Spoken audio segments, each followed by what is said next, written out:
So categorically the best Land Rover Discovery I've seen in my time at Acklam. It's got the best engine, the D300, best specification in the HSE. For me, in the best colour combination, Yulong White partnered with that full Panoramic pack, giving it the gloss black roof, the badges, the accents. It's a 21 plate, done 41,000 miles of a full service history, so it's been very well maintained. And then it's got options over and above the HSE spec.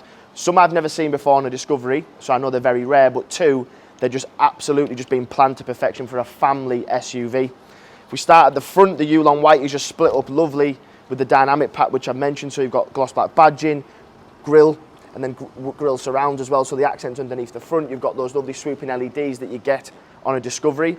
Then we start getting to the options. You've got upgraded 22-inch 5-arm gloss black alloys, which again tie in lovely with the full colour scheme. So whoever spec'd this car from new has really, really thought about it.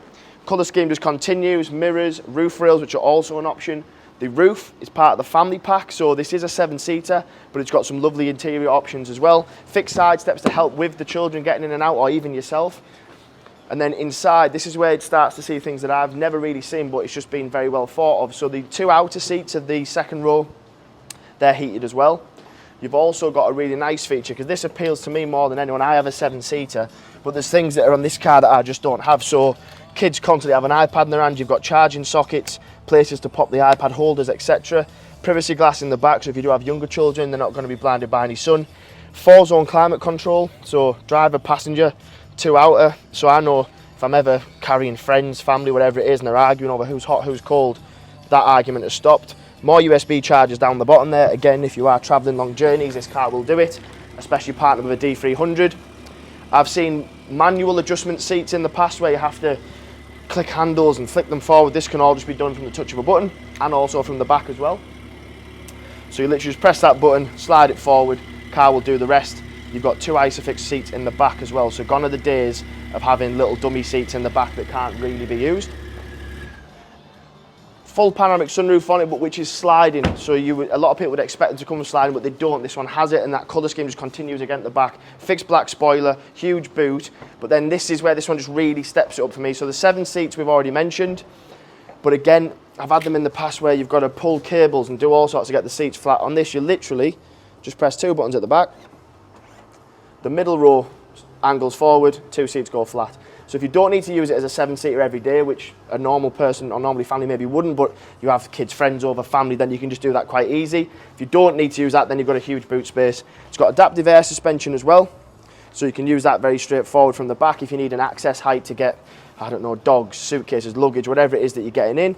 Another big one for me, 1 because of cost saving, but 2 because of time. The Discovery is probably one of the most versatile Land Rovers for me. I've seen them pull in horse boxes, caravans, even car trailers with cars on the back, or used as a family SUV going on days out, leisure, whatever it is. Tow bar's already fitted by Land Rover, electrically deployable, so no need to get your hands all greasy and dirty. It's already fitted, plus they're in somewhere in the region of £2,000 when they're fitted new.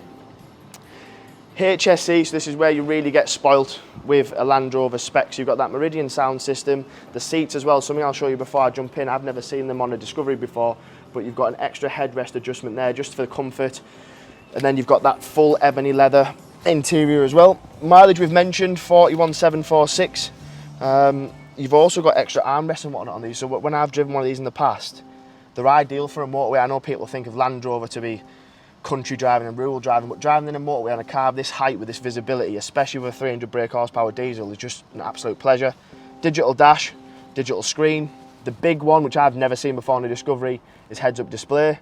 You've also got traffic sign recognition, if you can see that in there. So if you're going, again, average speed check, stuff like that, the car will just tell you when. There's no excuse not for seeing them.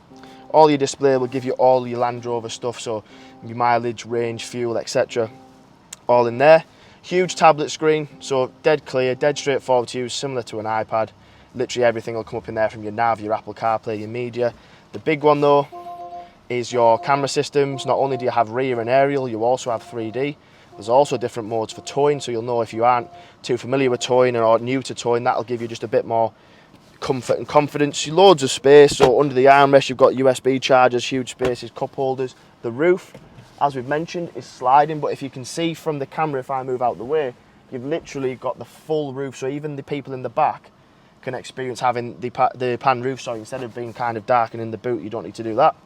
Everything on this has just been very, very well thought out. Then you've got all the Land Rover spec which you would want, so heated steering wheel, adaptive cruise control, lane keep assist. So just going back to those driving thoughts of if you're doing mega long journeys or even short journeys, you've just got everything you want, but you can fit everyone in at the same time as well. I mean, 7 people plus whatever you're towing, you've just got plenty of space, plenty of tech, and it's just been very, very well thought out, very well looked after, and it's just a cracking car. So if you are interested, we know personally this won't be here for long, so please contact myself, the number's below, and I look forward to speaking to you.